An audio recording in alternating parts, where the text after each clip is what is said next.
कि शनि देव को जो ये क्रूर ग्रह बोला जाता है, ये आखिर कहा क्यों जाता है? नियम अनुसार लिखा गया है कि शनि देव माता पिता के भक्त हैं, तो उनको शब्द बोला गया क्रूर। राहु पैसा देता है, लेकिन शनि अगर आपको पैसा देने पे आए ना तो सबसे ज्यादा देता और लेता भी नहीं। राहु तो ले लेगा, शनि कभी लेगा भी नहीं। बहुत खुश्क होने के कारण उन पे तेल चढ़ाया जाता है कि उनकी ड्राइनेस खत्म हो जाए। शनि कहते हैं मैं तपस्वी हूँ, मुझे तपस्या में लीन रहने दो, मुझे ज्यादा तंग मत करो। तो शनि महाराज कर्म के देवता है और लाभ के भी देवता है। तो जो लोग डरते हैं कि ये तो कर्म का दंड देंगे, मैं कहूँगी दंड कैसे दे सकते हैं, वो तो लाभ के भी देवता है। तो मान लीजिए किसी कुंडली में शनि और सूर्य साथ बैठ गए, तो ये विरोधाभास क्या इंसान की पर्सनैलिटी में भी हो जाता है? शनि अगेन ठंडा है, सूर्य बहुत गर्म है, तो दोनों के नेचर में ही विरोधाभास है, और कहीं वो बैठेगा तो विरोधाभास पिता और पुत्र में देखा जाएगा। जो ग्रहों का जो जीन्स है वो हमारी बॉडी में पाया जाता है। पहले तो उच्च ग्रहों का दान नहीं होता और नीच ग्रहों का दान जरूर किया जाता है। ये हमारे शास्त्र में नियमव्रत है, ये लिखा गया है। मैं कह रही हूँ वृद्धाश्रम से अपने परिवार वालों को ले लो, नहीं तो अब इनका डंडा चलने वाला है, क्योंकि शनि जब जब मीन राशि में आते हैं कुदंडित हो जाते हैं। अब अपंग को एक मालिश करके आओ एक दिन, आपके ना शनि ग्रह प्रसन्न हो जाए। तो जैसे ये होता है कि शनिवार को जो लोग मंदिर जा रहे हैं और वो वहीं से सामान ले लेते हैं कि तेल खरीद लिया, माचिस खरीद लिया, तो ये नहीं करना चाहिए, क्योंकि शनिवार के दिन शनि की चीज़ों को आपको नहीं खरीदना चाहिए। अपने घर के लिए भी नहीं खरीदना चाहिए। शनि का कोई भी दोष समाप्त करना चाहते हो तो आपको हर चीज घर से ले जानी है, और दान भी करना है और शिवलिंग पे चढ़ाना भी। जो चाल होती है, जो वक्री पीरियड होता है, वो बेसिकली कुछ राशियों के लिए एक एग्जाम लेके आता है। नमस्कार दोस्तों, बहुत स्वागत है आपका आज के हमारे नए पॉडकास्ट में। आज के हमारे इस पॉडकास्ट में हम बात करने जा रहे हैं एक ऐसे ग्रह के बारे में जिनका नाम सुनते ही अक्सर हमारे अंदर डर बैठ जाता है। वो ग्रह है शनि ग्रह। शनि ग्रह को क्रूर ग्रह कहा जाता है।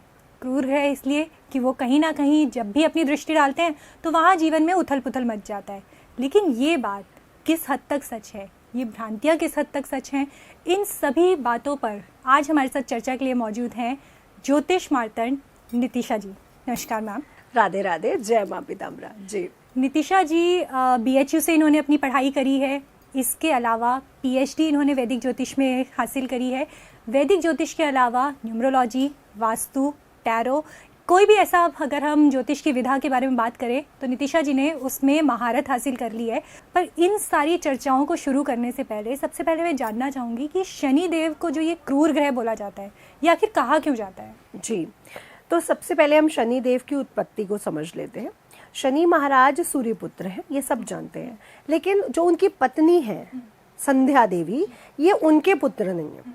तो संध्या जी सूर्य देव से बड़ी विचलित हो चुकी थी, क्योंकि सूर्य की ऊर्जा बहुत स्ट्रांग है, और जहाँ पर हमने देखा कि यम है, यमुना जी हैं उनकी संतानें, और वो ऊर्जा बहुत स्ट्रांग होने की वजह से संध्या जी तपस्या में जाना चाहती थी, जहाँ पे उन्होंने अपना एक रूप बनाया जो छाया रूप है, और वो अपनी तपस्या में लीन हो गई। छाया जी को उन्होंने एक वो दिया कि आपको जो भी सूर्य भगवान कहेंगे, आपको उनको पता नहीं चलने देना कि आप एक्चुअली हो कौन। अच्छा। तो छाया ने कहा ठीक है। अब वो सूर्य देव के साथ एज अ पत्नी रहने लगी, सबका हुआ। इतने में वो शनि देव पैदा, वो उन्होंने गर्भ धारण किया, जहाँ पे वो शनि देव की उत्पत्ति होने वाली थी। अब वो भी थे तो सूर्य की ही पत्नी जी। तो सूर्य की ऊर्जा इतनी ज्यादा उनको विचलित कर रही थी कि उन्होंने भी तपस्या में जाने का निश्चय किया। अच्छा। तो 9 मंथ उन्होंने बहुत तपस्या करी शिव जी की, क्योंकि शिव जी ही हैं जो उनके गर्मी को खत्म कर सकते थे। तब शनिदेव उत्पन्न हुए। अब अपने पुत्र की उतनी अच्छी तरह से लालन पोषण ना कर पाने के कारण वो अपंग पैदा हुए या कुपोषित पैदा हुए। अच्छा। तो शनिदेव कुपोषित पैदा हुए। जब उनको सूर्यदेव ने देखा तो वो बड़े वो हुए कि ये मेरी संतान नहीं हो सकता, इसका रंग भी काला है, ये कुपोषित है, ये पॉसिबल नहीं है।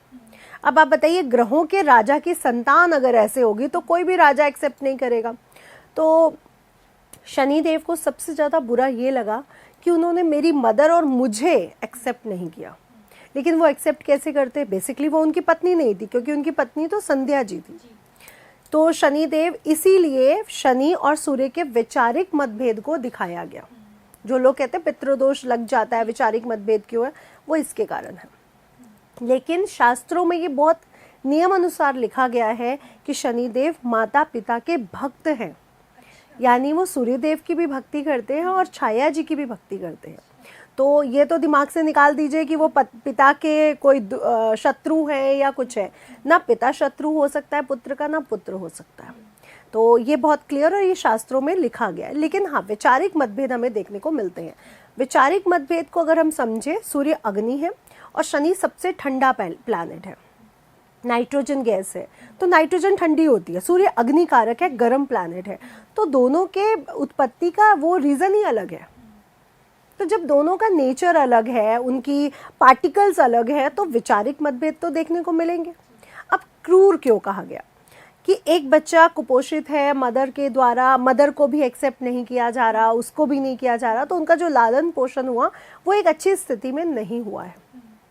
फिर उन्होंने शिव जी की तपस्या को शुरू किया। उनकी अधिष्ठात्री देवी काली जी हैं और काली जी को भी हम रुद्र रूप में देखते हैं। तो शिव जी शनिदेव बहुत बड़े तपस्वी हैं, काली जी के भी और शिव जी के भी। अब क्रूर ग्रह क्यों हुए? क्योंकि वो ड्राई प्लैनेट है, खुश्क प्लैनेट है, वहाँ पे खुश्की बहुत है। अब खुश्क इंसान को आप ड्राई बोलिए, खुश्क बोलिए या क्रूर बोल दीजिए, तो उनको शब्द बोला गया क्रूर, लेकिन मैं उनको बोलूँगी वो खुश्क प्लैनेट है। अच्छा, तभी तेल चढ़ता है कि हमारी बॉडी जब खुश्क हो जाती है तो हम मॉइस्चराइजर लगाते हैं, तेल लगाते हैं। और सनातन धर्म में एक चीज़ बड़ी अच्छी है, तेल की मालिश बच्चे की, गर्भवती स्त्रियों की, बच्चे के बाद स्त्रियों की होती है, पुरुषों की होती है, राजाओं की, रानियों की, सबकी तेल मालिश होती थी। इसका रीजन क्या रहता है? लेकिन इससे शनि से बनने वाली जो दुख दरिद्रता है, क्योंकि शनि ग्रह 12 राशियों पर इम्पैक्ट डालते थे, फिर ये बाद में दशरथ जी के द्वारा कुछ राशियों को रिलीफ मिला गया, वो भी मैं अभी बताती हूँ। तो उनका बहुत खुश्क होने के कारण उन पे तेल चढ़ाया जाता है कि उनकी ड्राइनेस खत्म हो जाए, तो इसलिए तेल चढ़ाने का प्राविधान आया। अब तिल की तासीर सबसे गर्म है और शनि की तासीर सबसे ठंडी है, तो तिल चढ़ाया जाता है कि आप बहुत ठंडे हो, हम आपको थोड़ी गर्मी देते हैं, इसलिए शनि ग्रह पर तेल और तिल चढ़ाया जाता है। और क्रूरता बेसिकली शब्द गलत है, आप उनको ड्राई या खुश्क बोल सकते हो। और एक न्यायप्रिय इंसान है, बहुत एजुकेटेड है, बहुत पढ़ा लिखा है, बहुत समझदार है, बहुत अनुशासन के साथ अपने जीवन को जीता है, आप उसके घर रोज पहुंच जाओ तो आपको क्रूरता नजर आएगी। वो जज कहते हैं, वो शनि कहते हैं मैं तपस्वी हूँ, मुझे तपस्या में लीन रहने दो, मुझे ज़्यादा तंग मत करो, तो लोग उन्हें क्रूर कहते हैं। बेसिकली वो क्रूर नहीं है, वो बहुत नॉलेजेबल है, अच्छे टीचर है, और जब वो किसी को सिखाने पे आते हैं ना तो बहुत अच्छा लेसन देते हैं। तो शनि महाराज को क्रूर नहीं, खुश्क कहा जा सकता है, ठंडा कहा जा सकता है। अब आपसे मैं बात करूँ और आप मुझे ठंडा सा जवाब दो तो मुझे लगेगा बड़ा एटीट्यूड है, बड़ा क्रूर है, इनमें क्या है, लेकिन बेसिकली वो ऐसे ही है। अब उनको समझा लोगों के द्वारा ऐसा जाता है। तो आज से मिथ्य खत्म किया जाए कि वो क्रूर है, वो क्रूर बिल्कुल भी नहीं है, वो बहुत अच्छे नॉलेज वाले प्लैनेट है और उन्होंने बहुत तपस्या करी है, इसीलिए आप लोगों ने शनिदेव के सबसे ज्यादा मंदिर देखे।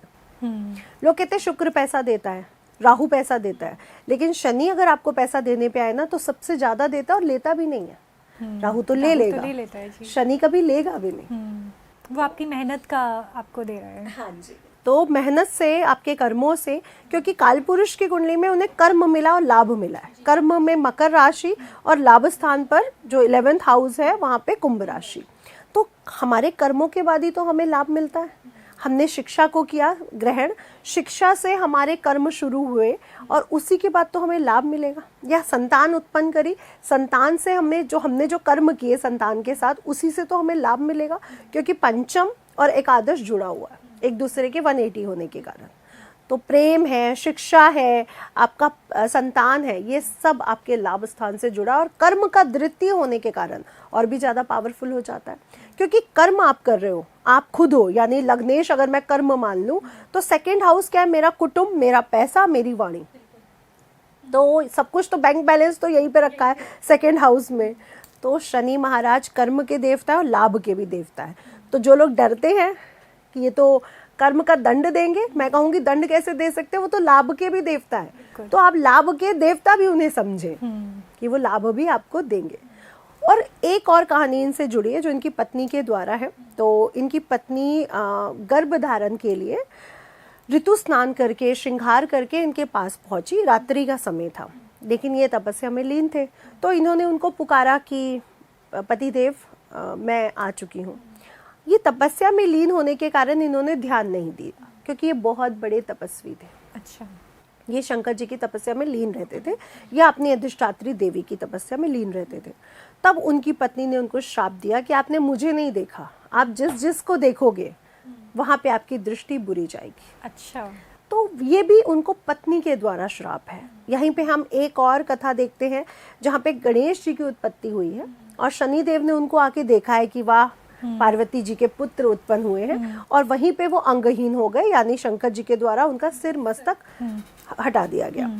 लेकिन बाद में देवताओं के समझाने के बाद जब गणेश जी को अपना मस्तक मिला, अपनी सिद्धियां प्राप्त हुई, शक्तियां प्राप्त हुई, तब देवताओं ने ही समझाया माँ पार्वती को कि आप अपने श्राप से इनको भी मुक्त करें, क्योंकि इनकी गलती नहीं है बेसिकली, बिल्कुल। क्योंकि इनकी दृष्टि ही ऐसी है, क्रूर है, इनकी दृष्टि काट देती है चीजों को। और मैं कहती हूँ शनिदेव कर्म के देवता है, इसीलिए उनकी दृष्टियां काटने आई हैं आपके कर्मों को। जो मैंने पिछले जन्मों में जो गलत कर्म किए हैं, वहीं पे शनि की दृष्टि जाएगी आपकी कुंडली की, और अगर आपने वहीं पे सुधार नहीं किया तो वो फिर कटेगा। तो आप लोगों को जो भी हमने पिछले जन्म में किया है उसको इस जन्म में भुक्त करने ही तो आए हैं। कुछ लोग मुक्त होने आए तो कुछ लोग भुक्त होने आए हैं। तो इसलिए शनिदेव की दृष्टि को भी बुरा माना गया। लेकिन यहीं पे शनिदेव को जब पार्वती जी के द्वारा श्राप दिया गया अंगहीन होने का, तो उनका एक जो टांग है वो डिस्टर्ब है, कुपोषित भी है वो, लेकिन उनको आशीर्वाद भी दिया कि वो चिरंजीवी रहेंगे। इसलिए उन्हें ग्रहों में, क्योंकि अब वो अमृत पीने के बाद चिरंजीवी हो गए, तो उन्होंने ग्रहों में अपना स्थान प्राप्त किया, और शिव जी के गणों में भी उनका स्थान है। हाँ जी, जहाँ पे भूत प्रेत चंडाल हम लोग देखते हैं, देवी देवता देखते हैं, वहाँ पे शनिदेव, यमदेव जी को, यमुना जी को भी अपने गणों में शिव जी ने स्थान प्राप्त किया हुआ। तो ये बहुत अच्छी बात है कि वो बहुत बड़े तपस्वी और उनके इष्ट देव ने उनकी तपस्या को स्वीकार किया हुआ और उनको आशीर्वाद रूप में अपने गणों में शामिल किया हुआ है। जी नितिशा जी, इसमें एक चीज़ मैं जानना चाहूँगी, क्योंकि आपने पिता पुत्र के बारे में जो एक बात बोली है, तो अगर हम ज्योतिष के हिसाब से बात करें तो मान लीजिए किसी कुंडली में शनि और सूर्य साथ बैठ गए, तो ये विरोधाभास क्या इंसान की पर्सनैलिटी में भी हो जाता है? जी बिल्कुल, क्योंकि शनि अगेन ठंडा है, सूर्य बहुत गर्म है, तो दोनों के नेचर में ही विरोधाभास है, और कहीं वो बैठेगा तो विरोधाभास पिता और पुत्र में देखा जाएगा। अब जैसे मैं एक पुरुष हूँ, तो मैं क्या हुई? सूर्य, मेरी संतान शनि, और मेरे पिता मेरे सूर्य, मैं उनका शनि। तो अगर हमारी कुंडली में सूर्य शनि बैठेगा तो आप देखेंगे लाइफ में बहुत संघर्ष रहेगा, आपके वैचारिक मतभेद अपने परिवार वालों से देखने को मिलेंगे, आपको बाहर तो वैल्यू मिल जाएगी बट घर में वैल्यू नहीं मिल पाएगी, क्योंकि वैचारिक मतभेद है, नेचर अलग है। तो दोनों प्लैनेट्स का नेचर अलग है। लेकिन मैं ये रिटर्न दे सकती हूँ कि जिसका सूर्य शनि इकट्ठे बैठा है और उसने मेहनत की है, एफर्ट्स डाले हैं, तो वो सफलता को भी जरूर प्राप्त करेगा, चाहे उसे पितृदोष कहा जाए।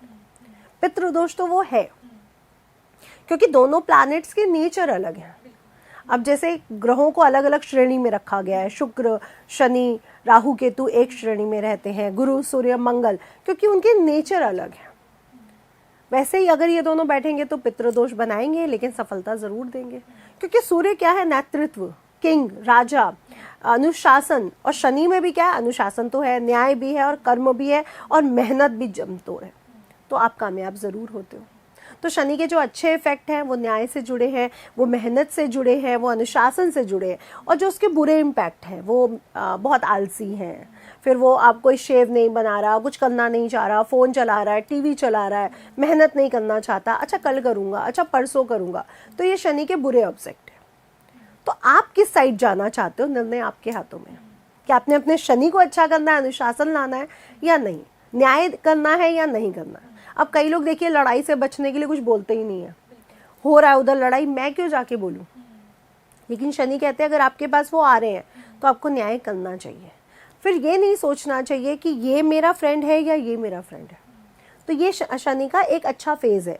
आप अगर न्यायप्रिय हो, अगर आप सही बात को रख सकते हो तो शनि अच्छा है, और अगर आप न्यायप्रिय नहीं हो, आप अच्छी बात को बोल ही नहीं सकते हो, रख ही नहीं सकते हो, तो आपका शनि बुरा है। तो अगर आप भी अपने अंदर पहचानना चाहें बिना कुंडली के भी, तो आप अपने आप को पहचान सकते हो कि शनि अच्छा है या शनि बुरा है। तो ये पहचानना बहुत आसान है अपनी कुंडली में कि शनि अच्छा है या शनि बुरा है। इस चीज़ से एक चीज़ और मैं जानना चाहूँगी, क्योंकि वैदिक ज्योतिष में हम दशाओं को बहुत इंपॉर्टेंस देते हैं।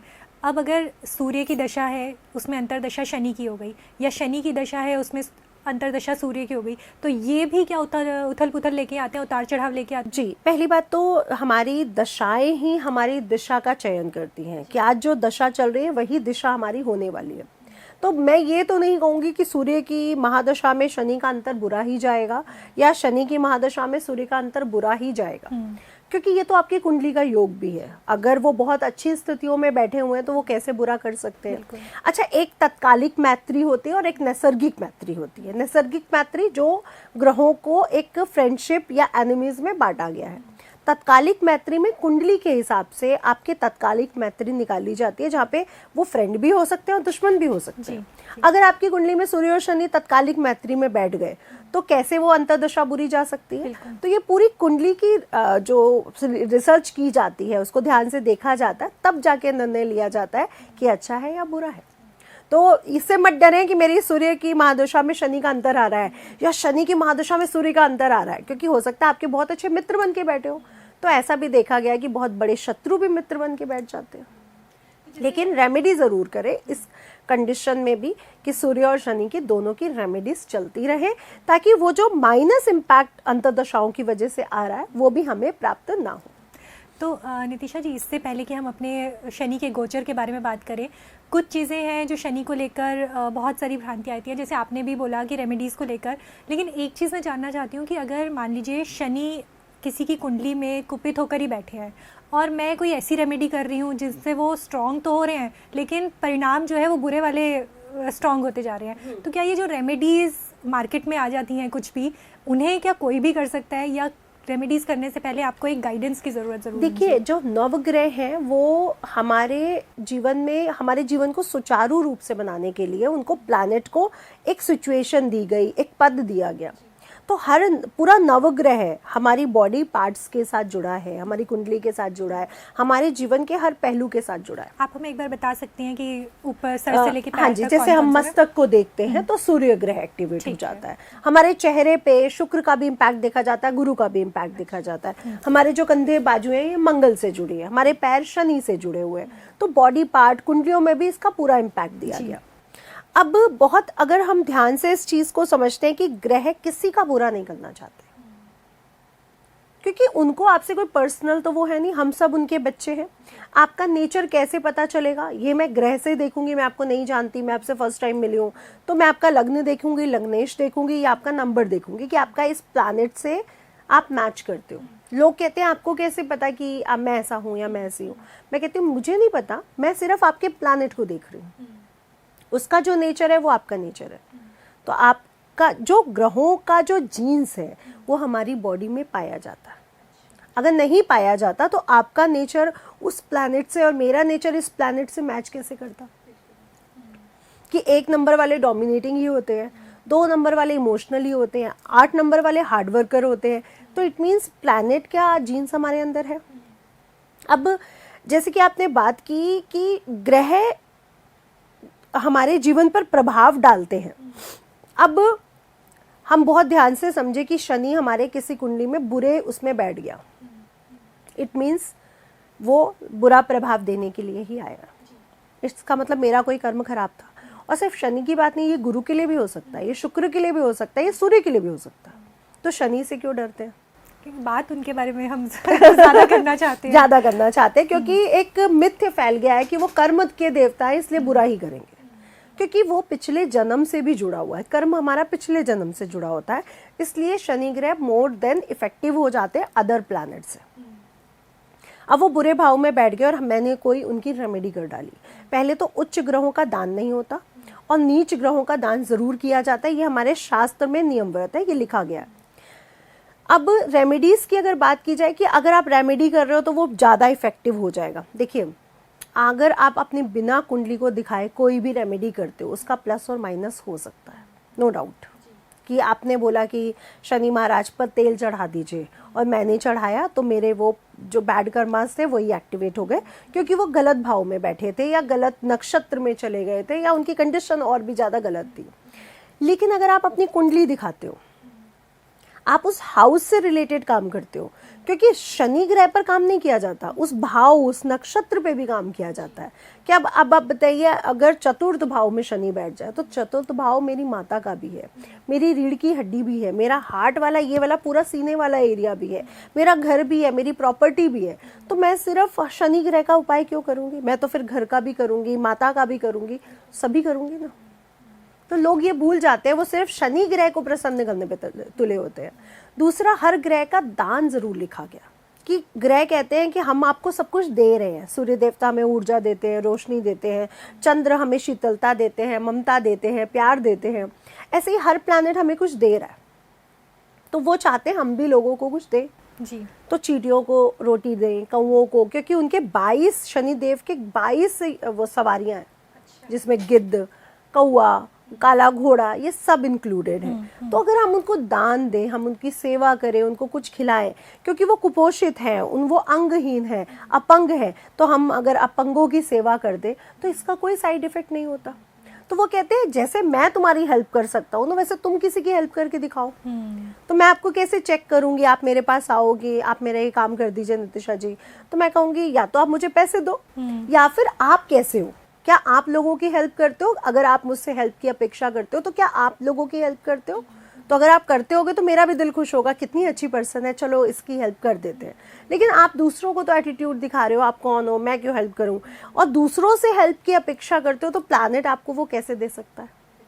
तो बहुत आसान शब्दों में हमें ये समझना पड़ेगा कि हर प्लैनेट दान से, दूसरों की हेल्प से खुश हो जाता है, क्योंकि वो अपंग है ना। उनको जब किसी अपंग को आप कुछ जाके दो, वो वृद्ध हैं, बहुत धीरे चलते, आप किसी वृद्ध को जाके हेल्प करो, आप कौवे को रोटी खिलाओ, आप घोड़े को कुछ खिला दो, तो वो खुश होंगे कि नहीं होंगे? क्योंकि उनकी सवारी है, उनसे जुड़े हुए लोग हैं। अब मैं एस्ट्रोलॉजर हूँ, आप किसी और एस्ट्रोलॉजर को सम्मान दोगे, मान दोगे, एस्ट्रोलॉजी की बातें करोगे, मुझे अच्छा लगेगा। वैसे ही शनि ग्रह को जब हम अपंगों की सेवा करते हैं, वृद्धों की सेवा करते हैं, तो उनको प्रसन्नता होती है।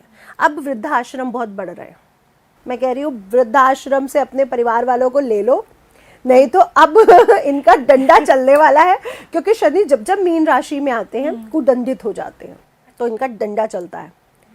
तो जो लोगों ने अपने बड़ों को, बुजुर्गों को छोड़ा हुआ है, अब शनि महाराज उनको दंड देंगे, क्योंकि आप अपने घर में अपने बड़े बुजुर्गों की सेवा नहीं कर सकते, तो आप दूसरों की क्या करोगे? आप क्या चींटियों को डालोगे, तो क्या जानवरों को कुछ डालोगे, तो क्या गरीबों की हेल्प करोगे? क्योंकि आप घर से ही नहीं कुछ कर सकते। तो यानी कि शनि देव कह रहे हैं कि कर्म करो, लेकिन हम उनके कुछ और कामों पे लीन हो गए हैं, और हम लोग मंदिर बनवाते जा रहे हैं। हाँ, अब आप बताइए मंदिर क्यों बनवा रहे हैं? क्योंकि डर है, और कुछ भी नहीं है, सिर्फ डर है। और डर ने हमारे जीवन में कितने गलत कामों को शुरू किया है। शनि शिंगणापुर में जो शिला मिली थी, वो गाँव जो था नासिक में, जो शनि शिंगणापुर जो गांव है, वहाँ के जो सरपंच और जो लोग थे वो शिव जी के परम भक्त थे। तब वहाँ पे एक दिन बाढ़ आई, जो वहाँ पे नदी है वहाँ पे बाढ़ आई। तो बाढ़ में एक चरवाहा जो अपनी बकरियों को ले जा रहा था, वहाँ पे उसको काला पत्थर दिखा। तो काला पत्थर जब उसने निकालने की कोशिश करी या हटाने की कोशिश करी, तो उसमें से खून आने लगा। तो वो डर गया और उसने आके सरपंच को ये बात बताई। सरपंच, उस समय शाम हो रही थी, तो वो उसने कुछ उस पर एक्शन नहीं लिया। रात को उसे सपना आया शनिदेव का और शिव जी का कि मेरा भक्त आ रहा है तुम्हारे गांव में तुम्हारी रक्षा करने, और शनिदेव ने खुद कहा कि मैं तुम लोगों की रक्षा करने आ रहा हूँ। देखिए मुझे गूज़बम्स आ रहे हैं। और दूसरे दिन जब जाके नदी से उस शिला को निकाला गया, तो शनि महाराज ने, आज तक उस गांव की प्रोटेक्शन की गई है, कभी वहाँ बाढ़ नहीं आई, कभी वहाँ ताले नहीं लगे, कभी वहाँ चोरी नहीं हुई, कभी वहाँ पे कोई बड़ी बीमारी नहीं फैली। आप कोरोना का भी वो जाके लीजिए, तो वहाँ पे सबसे कम केसेस हुए, कोई बाहर से आया हो तो हुआ, अदरवाइज वहाँ पे केसेस नहीं हुए। तो वहाँ का पूरा प्रोटेक्शन शनिदेव ने किया। अब शनिदेव ड्राई है और ठंडे हैं, तो वहाँ पे तिल का तेल, सरसों का तेल, तिल चढ़ रहा है, आराम से चढ़ रहा है, और ये चढ़ना भी चाहिए। लेकिन उनको देख के हर जगह शनि महाराज की मूर्तियाँ रखी गई और वहाँ पे तेल चढ़ाना शुरू कर दिया। अब शनि महाराज की दृष्टि का कुदोष है, उनको दोष है। तो अब आप जाके उनके सामने खड़े हो जाते हो, उन पे तेल चढ़ाते हो। अब आप, मैं बैठी हूँ, आप मेरे पे तेल चढ़ा दो, तो मुझे कैसा लगेगा? तेल चू रहा है, मेरी आंखों में जा रहा है, वो कैसा लगेगा? तो ये गलत है। फिर आप उनकी दृष्टि के सामने जा रहे हो, वो भी गलत है। शनि महाराज को तेल उनके पैरों में लगाओगे ना, वो अपंग है, उनके पैरों में दर्द है, तो आप उनके पैरों की मालिश कर दीजिए। आप काली जी के सामने सरसों का तेल चढ़ाइए, दिया लगाइए, गरीबों को दीजिए, हनुमान जी के सामने दिया लगा दीजिए, वो प्रसन्न हो जाएंगे। आप अपंग को एक मालिश करके आओ एक दिन, आपके ना शनि ग्रह प्रसन्न हो जाए। आप उन पे इतना इतना तेल क्यों चढ़ा रहे हो? तो मैं आपसे यही कहना चाहूंगी आपके चैनल के माध्यम से कि अगर आपको शनि ग्रह को प्रसन्न करना है तो शनि शिग्नापुर जरूर जाए। शनि अमावस पड़ रही है, शनिवार है, सूर्य ग्रहण है, शनि राशि परिवर्तन है, शनि शिग्नापुर जरूर जाए, तेल चढ़ा के आए। और अगर आप नहीं चढ़ा जा सकते हो, नहीं जा पा रहे हो, तो किसी अपंग को जाके तेल दे दो, किसी गरीब बच्चे को जाके तेल दे दो, उसकी माँ से बोल दो इसकी मालिश करना, तो आपको आपके जीवन में वो 3 महीने में आप चमत्कार देखोगे। अच्छा, तो हमें ग्रह की आदतों को, उसके नेचर को समझना पड़ेगा, वो क्या चाहते हैं हमसे, हम क्या चाहते हैं ये नहीं होता। आप मेरे से बड़े हो, अगर आप मेरे से बड़े पद पे हो, बड़ी पोजीशन पे, तो मैं आप ही को समझने की कोशिश करूंगी ना, फिर मैं अपनी वो नहीं रखूंगी कि मैं क्या चाहती हूँ। तो ये लोगों को समझना पड़ेगा कि हर ग्रह चाहता है दूसरों की हेल्प करो, दूसरों की मदद करो, इस सृष्टि का नियम है। वो भी तो यही कर रहे हैं, हमें अनाज देते हैं, हमें हर चीज़ देते हैं, ऋतु परिवर्तन होता है, हमें सर्दी गर्मी हर चीज़ का मज़ा मिलता है, तो वो भी तो यही चाहते हैं। लेकिन हम ये नहीं समझते, हम सिर्फ शनि मंदिर में पहुंच जाते हैं तेल चढ़ाने। और वहाँ पे भी गलती कि शनि महाराज की चीज़ें शनिवार खरीदी नहीं जाती, शास्त्रों में लिखा गया है, क्रमबद्ध तरीके से लिखा गया है। और वहीं से हमने तेल खरीदा, वहीं से माचिस खरीदी। अब माचिस भी देखिए तो लकड़ी अगर मंगल है तो उसके ऊपर जो केमिकल लगा है वो शनि है, तो क्या माचिस खरीदनी चाहिए शनिवार? क्योंकि केमिकल इंडस्ट्री, ऑयल इंडस्ट्री सारी शनि के अंडर में आती है, लोहा इंडस्ट्री सारी शनि है। तो जैसे ये होता है कि शनिवार को जो लोग मंदिर जा रहे हैं और वो वहीं से सामान ले लेते हैं कि तेल खरीद लिया, माचिस खरीद लिया, तो ये नहीं करना चाहिए, क्योंकि शनिवार के दिन शनि की चीज़ों को आपको नहीं खरीदना चाहिए, अपने घर के लिए भी नहीं खरीदना चाहिए। अगर आपने शनि की चीज़ें खरीदनी है तो शुक्र को खरीदिए, क्योंकि उसका फ्रेंड है शुक्रदेव, उस दिन खरीदिए, आपको अच्छे रिजल्ट मिलेंगे। शनिवार को नहीं खरीदना चाहिए। और वैसे भी मैं बोलना चाहूँगी कि जो पितृ दोष है, पहले के लोग क्या करते थे, अपने घर से एक लोटा तैयार करते थे, पानी डालते थे, जल डालते थे, तिल डालते थे या चीनी डालते थे या दूध, फिर जाके शिवलिंग पे अर्पित करते थे। उससे हमारे पितृ दोष समाप्त होते हैं, सारे दोष समाप्त होते हैं। आज लोग क्या करते हैं, वहीं पे नल खोलते हैं, वहीं से बोतल खरीदते हैं, वहीं से दूध खरीदते हैं, वहीं पे शिवलिंग पे चढ़ाते हैं, हाथ वाथ साफ करते हैं, घर चले जाते हैं, ऑफिस चले जाते हैं। तो आपका पितृ दोष कैसे समाप्त हो? पितृ कहाँ से जुड़े? आपके घर से।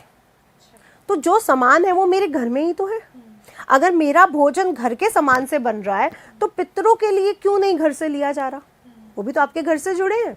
जब आप अपने पितरों को, अपने दोषों को समाप्त करने के लिए घर से चीज़ों को ले जाओगे, शिवलिंग पर चढ़ाओगे, मंदिर में चढ़ाओगे, तो ही तो आपका पितृदोष निकलेगा घर से बाहर। नहीं तो वहाँ लेके कैसे पितृदोष निकल सकता? पितृ तो घर से जुड़े, हमारे जीन्स से जुड़े हुए हैं, वो कोई बाहर से थोड़ी ना आए हैं। तो लोगों को ये समझना पड़ेगा कि अगर आप पितृदोष समाप्त करना चाहते हो, कालसर्प दोष, शनि का कोई भी दोष समाप्त करना चाहते हो, तो आपको हर चीज़ घर से ले जानी है और दान भी करना है और शिवलिंग पे चढ़ाना भी। ठीक है। तो नितिशा जी, एक कॉन्सेप्ट जो अभी बहुत ज़्यादा मार्केट में चल रहा है या जिसके ऊपर बहुत ज़्यादा बातें की जाती हैं, वो ये माना जाता है कि जब भी कोई ग्रह वक्री हो जाता है, यानी कि वो उल्टा चलने लग जाता है, तो उसके जो इम्पैक्ट होते हैं वो भी अलग तरीके से हो जाते हैं। अब हम बात कर रहे हैं शनिदेव की, तो शनिदेव से तो वैसे ही बहुत सारे डर हम लेके बैठे हैं कि वो कुछ ना कुछ बुरा कर देंगे।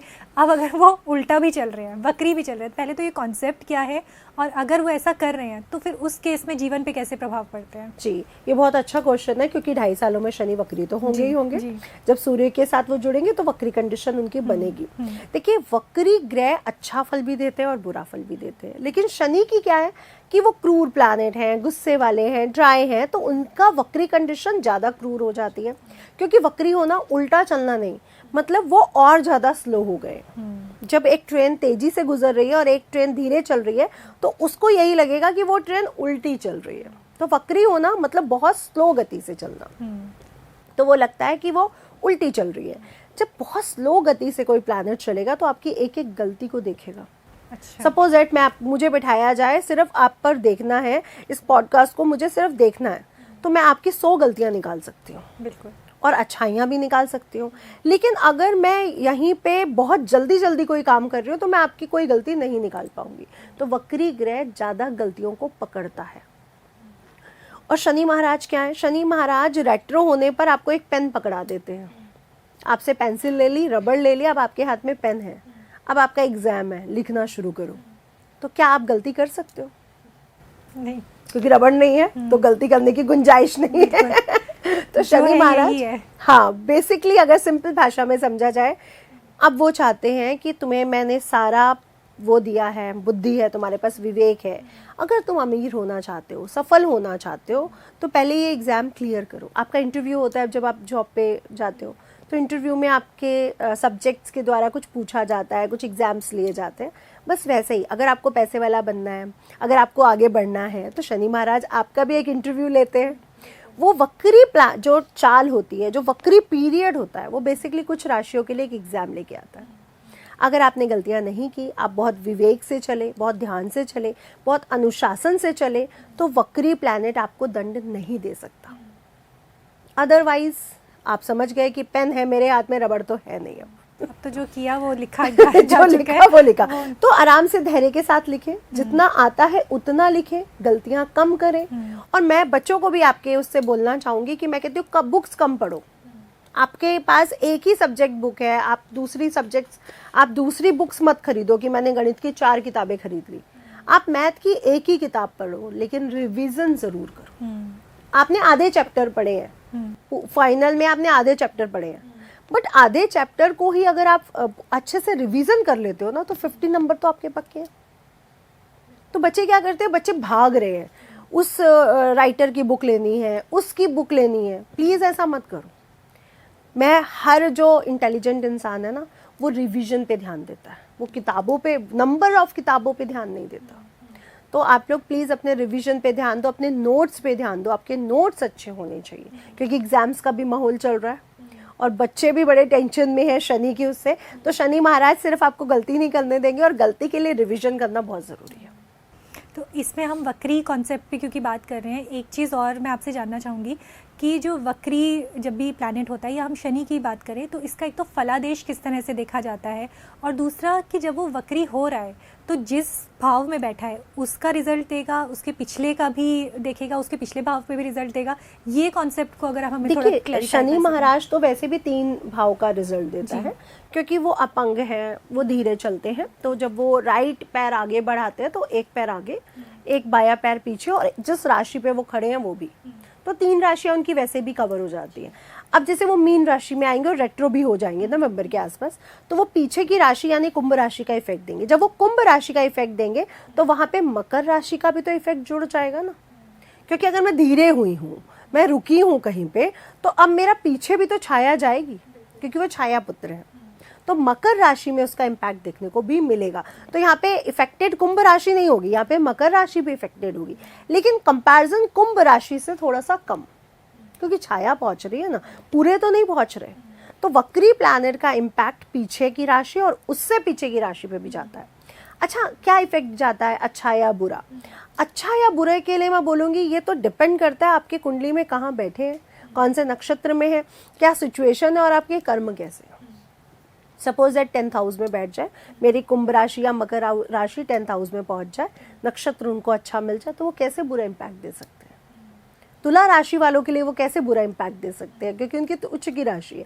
तो डिपेंड करता है नक्षत्र और राशि। हाँ, लेकिन अदरवाइज जिनके लिए वो बुरे हैं उनके लिए वो क्रूर या ड्राई या खुश्क इम्पैक्ट देंगे। तो जब हम गणना करेंगे और राशियों के लिए तो क्रूर करेंगे, लेकिन जहाँ पे उनका नक्षत्र अच्छा मिल जाएगा, उनकी प्लेसमेंट अच्छी मिल जाएगी, वहाँ पे बस उनसे लोगों से यही कहेंगे धैर्य के साथ चलना, कोई गलती मत करना, अदरवाइज सब ठीक है। तो नितिशा जी, अब हम बात करते हैं जो इसका हमारा सबसे बड़ा सेगमेंट है, शनि जो गोचर कर रहे हैं उसका इम्पैक्ट क्या रहने वाला है। तो सबसे पहले लेकिन इसके लिए मैं बात करूंगी क्योंकि 29 तारीख का जो दिन अभी आने वाला है ये कई मायनों में बहुत ही खास हो गया है। ग्रहण इस दिन लग रहा है, इस दिन शनिवार पड़ रहा है, तो शनिचरी अमावस्या भी हो गई है, शनि खुद ट्रांजिट भी कर रहे हैं, जाके बहुत सारे ग्रहों के साथ भी बैठ जाते हैं। तो ये अब जो पूरा का पूरा कॉन्सेप्ट है, अब यहाँ पे क्या रहने वाला है 29 तारीख का, पहले आप हमें इम्पोर्टेंस समझाइए। बिल्कुल, मैं आपको बोलती हूँ कि जब गाँव में कोई केस हो जाता है तो क्या होता है, पंचायत लगती है। पंचायत में फिर निर्णय लिए जाते हैं, इसका भी सुना जाता है, उसका भी सुना जाता है। तो यहाँ पे भी तो महापंचायत लगने वाली है। तो 5 ग्रह इकट्ठे हो रहे हैं, तो यानी कुछ तो हुआ है या कुछ तो होने वाला है घटित। तो ये तो हमारे दिमाग में क्लियर है कि पंचायत लगने की वजह कुछ घटित होना या कुछ घटित हो चुका है। तो ये समय बहुत सेंसिटिव है, पहले तो मैं सबसे यही बोलना चाहूँगी। और देश पर, विदेश पर, सभी पूरे हमारे समाज पर इसका इम्पैक्ट देखने को मिलेगा, मानव जीवन पर देखने को मिलेगा। अच्छा, यहाँ पे एक और चीज़ है कि सूर्य भी हैं, पिता पुत्र का पितृदोष भी बनेगा, शनि राहु का पिशाच भी बनेगा, राहु सूर्य का ग्रहण भी बनेगा, और चंद्रमा भी उस दिन वहाँ विराजमान होंगे 30 को। तो ग्रहण दोष, विष दोष, सारे दोष यहाँ पे तैयार हो रहे हैं। और राहु और शुक्र लंपट दोष या स्त्री दोष भी कहा जाता है। तो बड़े सारे दोष यहाँ पे बन रहे हैं। राहु और बुध से जड़ दोष, कई दोष यहाँ पे बनने जा रहे हैं। तो बेसिकली मैं इस चीज़ को ऐसे लेके चल रही हूँ कि कुछ पंचायत तो बैठने वाली है, कुछ तो बड़ा घटित होने जा रहा है इन 5 ग्रहों का मीन राशि में आना। मीन राशि 12वें नंबर की राशि है काल पुरुष की। यहाँ पे मोक्ष भी है, यहाँ पे नींद भी है, यहाँ पे सपने भी है, यहाँ पे खर्च भी है, यहाँ पे आपके जीवन का जो शैया सुख है, नींद का सुख है, सारा यही है। सपने भी हम यहीं से देखते हैं, धर्म भी यहीं से है, क्योंकि मोक्ष से जुड़ा है। 5 ग्रहों का यहाँ पे जमावड़ा कुछ तो कह रहा है। तो धर्म को लेकर के ये समय बहुत स्पेशल है, क्योंकि अगर आप पीछे जाते हो, 100 साल का ग्राफ उठाते हो, तो 100 साल में जो 1965-66 में एक गौ रक्षा आंदोलन हुआ था, जिसमें हजारों की तादाद में गौएं मरी थी और ब्राह्मण भी मरे थे। जहाँ पे इंदिरा गांधी, जिनकी 7.5 चल रही थी, वो प्रधानमंत्री बनी और उन्होंने प्रॉमिस किया था कि मैं ये आंदोलन में कुछ गलत नहीं होने दूंगी, निर्णय लूंगी और एक लॉ बनाऊंगी, बट वो नहीं बना।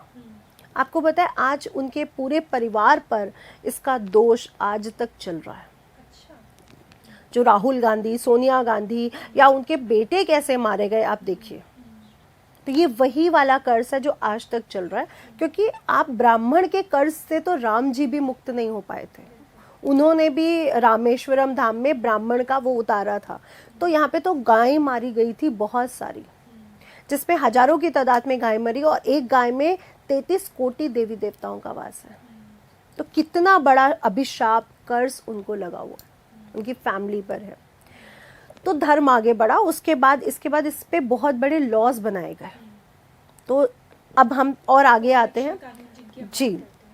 जब हम शनि दोबारा मीन राशि में आए, तो फिर बहुत सारे स्त्रियों के प्रति लॉज बनाए गए, क्योंकि शनि देव अपनी पत्नी पे ध्यान ना देने के कारण उनको सम्मान बहुत देते थे। तो फिर अगली बार जब वो मीन राशि में पहुंचे, तो स्त्रियों के प्रति बहुत बड़े बड़े लॉज बने। अब भी वो शनि मीन राशि में आ रहे हैं, तो इट मीन्स कुछ बड़े लॉज तो बनने वाले हैं। तो आप देखोगे शनि राहु पिशाच दोष जब इकट्ठा होता है, तो क्या होता है कि भ्रांतियां बढ़ती हैं। पिशाच है, पिशाच क्या है?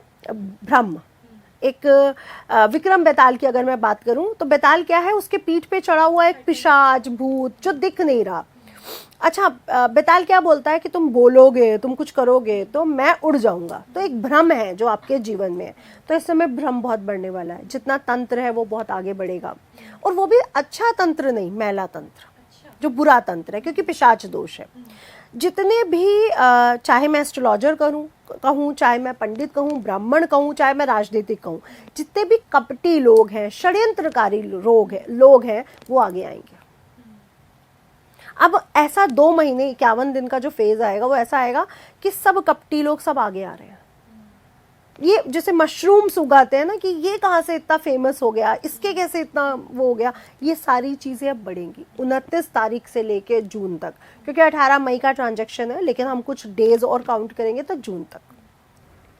तो मानसिक जो डॉक्टर्स हैं उनके पास भीड़ लगने वाली है, क्योंकि राहु भ्रम है, राहु के पास बॉडी नहीं है, सिर्फ सिर है। और आपको एक चीज़ और कंडीशन बता दूं, ये ज्योतिष शास्त्र में लिखा है कि शनि राहु को अपने अकॉर्डिंग चलाता है। वो कहीं पर भी होगा, राहु कहीं पर भी होगा, वो शनि के अकॉर्डिंग चलेगा। जैसे अपार्ट फ्रॉम दृष्टि और ये सब इनसे कोई फर्क नहीं पड़ता इनसे कोई फर्क नहीं पड़ता। जैसे मंगल को क्या गया है कि मंगल केतु जो है वो मंगल के समान है, वो वैसे ही काटता है जैसे मंगल काटता है, और केतु के गुण कैसे है, गुरु के समान, ऐसा कहा गया है ना। वैसे ही राहु शनि के समान चलता है, जैसा शनि करेगा वैसा वो करेगा। लेकिन जब ये दोनों इकट्ठे हो जाते हैं ना, तो यहाँ पे आता है ट्विस्ट। अब शनि कहता है कि मैं क्या करूं, तो राहु कहता है अब तू मेरे हिसाब से चल। ये वही बात हुई कि गुरु और शिष्य, पूरा टाइम तो गुरु अपने उससे चलाता है, लेकिन शिष्य अगर कुछ बन जाता है, पावर में आ जाता है, तो कहता है अब तू मेरे हिसाब से चल। तो ये जो 2 महीने हैं, ये राहु शनि को अपने हिसाब से चलाएगा, इसलिए ज़्यादा क्रिटिकल है। क्योंकि जब तक शनि राहु को चलाता है, क्रिटिकल कंडीशन नहीं आती है। और पिशाच दोष में जो उत्पन्न होते हैं लोग, वो भ्रम में रहते हैं, मैं ये भी कर सकता हूँ, मैं वो भी कर सकता हूँ, लेकिन करूँगा, सोचूंगा, हो जाएगा, वो मेरी हेल्प करेगा तो फिर मैं ऐसा करूँगा, वो ऐसा, तो भ्रम में जीते। तो नितिशा जी, अब जैसे ये 5 के 5 ग्रह बैठ गए हैं एक साथ पे, और इस टाइम पे जो भी बच्चे अब पैदा होंगे या जो भी जनरेशन अब आगे आने वाली है, उनके जीवन पे अगर हम सिर्फ मोटे तौर पर जानना चाहें, क्योंकि कुंडली हो सकता है सबकी अलग बन जाए, लेकिन मोटे तौर पर अगर हम जानें तो उनके ऊपर किस तरह का रहेगा। जैसे एक आपने बोल दिया कि पिशाच योग में अगर पैदा हो रहे हैं तो भ्रम जीवन में रहेगा, बुद्धि पे रहेगा, तो आगे उनके जीवन पे अगर हम मोटे तौर पर देखें तो उन बच्चों के लिए कैसा रहने वाला है? बिल्कुल, मैं बच्चों के लिए, शादी के लिए, मुंडन के लिए, नामकरण के लिए, हर चीज़ के लिए मना कर रही हूँ। क्योंकि शादी की भी कुंडली है, नामकरण की भी कुंडली है, जनेऊ संस्कार की भी कुंडली है, गर्भ धारण की भी कुंडली है। तो मैं तो बिल्कुल मना करूंगी कि अगर मेरे पास कोई डेट भी निकलवाने आ रहा है कि अप्रैल की डेट दे दीजिए, तो मैं कहती हूँ नहीं है, फंक्शन ही नहीं करो, आगे बढ़ा दो। क्योंकि शादी की भी तो डेट में पंचग्रह इकट्ठे होंगे, और वहाँ पे कुछ फ्रेंड है और कुछ एनिमीज हैं, तो कुछ ना कुछ तो वो करेंगे बैठ के घोटाला। तो प्लीज़ मत करें। और जो बच्चे पैदा हो रहे हैं, मैं उनको पहले से ही बोलना चाहूँगी कि एक योग्य पंडित के द्वारा, ब्राह्मण के द्वारा उसके उपचार करवाएं शुरुआत से ही। क्योंकि हेल्थ पे भी, अगर लग्न में बन गए तो हेल्थ पे कंडीशन डालेंगे, 6, 7, 8वें बैठ गए तो कंडीशन खराब कर देंगे। तो आपको ये सब समझना पड़ेगा। चतुर्थ में बैठ गए तो माता की हेल्थ गई, दशम में बैठ गए तो पिता की हेल्थ गई, थर्ड में बैठ गए तो, क्योंकि शनि राहु सूर्य सब बैठ रहे हैं, भाई बहन की प्रॉब्लम शुरू हो जाएगी। तो कुछ ना कुछ तो वो अच्छा या बुरा करेंगे। तो जैसे ही बच्चे हो रहे हैं, उनकी जन्म कुंडली को दिखवा के उनकी रेमेडीज की जाए, अदरवाइज उनको रुद्राक्ष जरूर पहनाए। तो पेरेंट्स ये कर सकते हैं कि अगर कुंडली नहीं वो दिखा सकते हैं तो रुद्राक्ष अपने बच्चों को या उसकी मैट्रेस के नीचे रख दें। और इस समय ना बुरा तंत्र बहुत बढ़ता है। अच्छा। तो जैसे हम महाकालेश्वर जाते हैं और वहाँ पे वहाँ की जो राख मिलती है, जो जिसे हम भभूति कहते हैं, अगर आपको वो भभूति मिल जाती है सिद्ध जगह की, तो वो अपने बच्चों के साथ कपड़े में बांध के बच्चों के हाथ पैर पे या बेड पे बांध दे। तो ये 2 महीने का टाइम क्रिटिकल है, तो बच्चे का प्रोटेक्शन बहुत ज़रूरी है। और अगर आपको ये भी नहीं मिलता तो बच्चे के सामने बैठ के दुर्गा कवच का पाठ डेली किया जाए। और गर्भवती अगर स्त्री है तो उसके साथ भी पूरा 2 महीने 51 दिन दुर्गा सप्तशती का पाठ करना चाहिए, ताकि इस ग्रहों का बुरा इम्पैक्ट बच्चे और माँ पर कम से कम पड़े। क्योंकि हम किसी का भाग्य नहीं बदल सकते, लेकिन भाग्य की जो चीज़ें होने वाली उसकी ऊर्जा को कम या ज़्यादा कर सकते हैं, फ्रीक्वेंसी कम ज़्यादा की जा सकती है। अब जैसे पार्वती जी का, अगर आप, जब नारद जी ने उनकी कुंडली देखी या उनका भाग्य देखा, तो उन्होंने बोला कि वो बहुत बड़ा योगी है, बहुत बड़ा तपस्वी है, उसके पास सांप है ना, वो तपस्या कर रहा है, वो शमशान घाट में बैठा है। तो मैना जी तो डर गई कि मैं तो अपनी बेटी की शादी नहीं करूंगी, क्योंकि मैना तुम्हारी बेटी है। हाँ, और मैनावती भी कोई नॉर्मल स्त्री नहीं थी, वो भी एक ऋषि कन्या थी जिन्होंने इतना तपस्या करके उनको पार्वती जी संतान रूप में प्राप्त हुई थी। तो उन्होंने कहा ये तो पॉसिबल नहीं है। तो नारद जी ने उनको बोला, देखिए भाग्य तो नहीं बदला जा सकता, होगा तो इसका किसी तांत्रिक, किसी साधु, किसी योगी के साथ, किसी अघोरी के साथ शादी। लेकिन एक काम किया जा सकता है कि अघोरियों के अघोरी, योगियों के योगी, तपस्वियों के तपस्वी की अगर ये साधना तपस्या कर ले तो ये शिव को प्राप्त कर सकती है। यानी उन्होंने उस बुरे कंडीशन को एक अच्छे कंडीशन में बदल दिया। तो हम ट्विस्ट कर सकते हैं कि हमने तपस्या करी, अपने कर्म अच्छे करने के लिए अपने भाग्य को बदला, मिला तो मुझे अघोरी, लेकिन अघोरियों का अघोरी, और जब वो सुंदर रूप में आए तो वो चंद्रशेखर रूप में थे। तो हम अपने भाग्य को अपने कर्मों के द्वारा बदल सकते हैं, कम या ज़्यादा कर सकते हैं, हटा नहीं सकते। तो जब इतना बड़ा संवाद हमें मिल गया शिव पुराण से, माता के पुराण से, तो और हमें क्या ज्योतिष पे विश्वास क्या नहीं करना चाहिए? क्या हम अपने भाग्य को बदल सकते हैं? तो लोग कहते हैं ऐसा कुछ नहीं होता, भाग्य नहीं बदला जा सकता। मैं कहती क्यों नहीं बदला जा सकता? पिछले जन्म में मैंने क्या किया था मुझे नहीं पता, उसके पिछले मैंने क्या किया था मुझे नहीं पता, लेकिन मैं इस जन्म को अच्छा ज़रूर बना सकती हूँ। बिल्कुल। तो अगर हम अपने कर्मों को ठीक रखें तो हम अपनी ज़िंदगी को थोड़ा सा बेहतर बना सकते हाँ, आप अपने माता पिता से ही शुरू करें, अपने घर के लोगों से शुरू करें। कहते हैं ना, दान बाहर से क्यों, घर से शुरू करो ना। घर में भी बहुत से ऐसे लोग होंगे जो गरीब होंगे, जो परेशान होंगे, है ना। भले ही गाली देंगे बाद में, भले ही बुरा बोलेंगे, नहीं मानेंगे, लेकिन वो तो उनके कर्म है ना, मेरे कर्म तो नहीं है। आजकल लोग क्या कहते हैं, मेरा भाई तो मुझे गाली देता है। मैं कहती हूँ आपका भाई आपको गाली देता है, ये तो उसका कर्म है, आप क्या कर रहे हो? ये तो आपका कर्म है ना, आप अपने कर्म पे डिसीजन लो। तो कर्म यही है जो हम करते हैं, जो हमारा दिमाग हमें सोचवाता है। कर्म नॉट हाथ से की गई कोई भी चीज़, कर्म जो हमारी बुद्धि पे आया वही कर्म हो जाता है। मैं अपने भाई का पैसा खा जाऊंगा, मैं अपनी माता को तंग करूंगी, मैं अपनी सास को तंग करूंगी, यही मेरे कर्म है। कि मैं ये सोच लूं कि क्या हुआ, मेरी माँ भी तो मुझे डांटती है, अगर सास ने बोल दिया तो कोई बात नहीं, ये मेरे कर्म है। तो कर्म अच्छा करिए, अपने आप सब अच्छा हो जाता है और आपको अच्छे लोग मिलते हैं, अच्छी दुनिया दिखती है, आपका दुनिया को देखने का नज़र ही अलग हो जाती है और आपको सब कुछ अच्छा ही होता है। इस तरह की रेमेडीज़ से आज का हमारा जो पूरा पॉडकास्ट है वो काफ़ी इंटरेस्टिंग रहा है, काफ़ी नॉलेजेबल रहा है। इसके लिए आपका बहुत बहुत धन्यवाद। राधे राधे। राधे जय मां राधे। पीताम्बरा। राधे। अगर आपको हमारा ये वीडियो पसंद आया हो तो हमारे चैनल जीवांजलि को सब्सक्राइब करें